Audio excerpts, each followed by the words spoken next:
Hi guys! Yan po ay patatas at chicken wings na lulutuin ko sa oven. At ang mga ginamit ko diyang mga sangkap ay yung parmesan cheese na nasa ibabaw ng patatas, olive oil, yung mga herb na pampalasa, asin, pamintang durog, oregano, rosemary, at yung ating pong bawang na powder.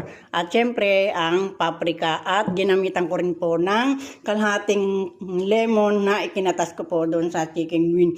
At yan nga po ay ready na sa paglalagay ko ngayon sa oven. At lulutuin ko lang po yan sa 220 Fahrenheit.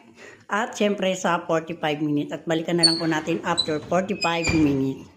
At ngayon nga ay binalikan ko na pagkatapos ng 45 minutes, ayan, binuksan ko na ang oven at dahan-dahan kong ilalabas yung aking niluto na potato at chicken wing. Ang pagkabango naman.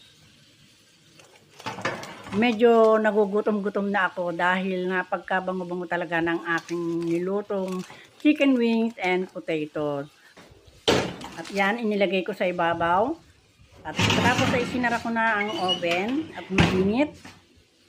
At nakapaghanda na rin ako ng spring onion na aking ginayat-gayat na ilalagay ko sa ating ibabaw. Parang pinaka-toppings natin dyan sa aking nilutong chicken wings and potatoes. Ayan. At sinisimulan ko ng lagyan. Ang pagkabango naman. Kaya naman, hanggang dito na lamang at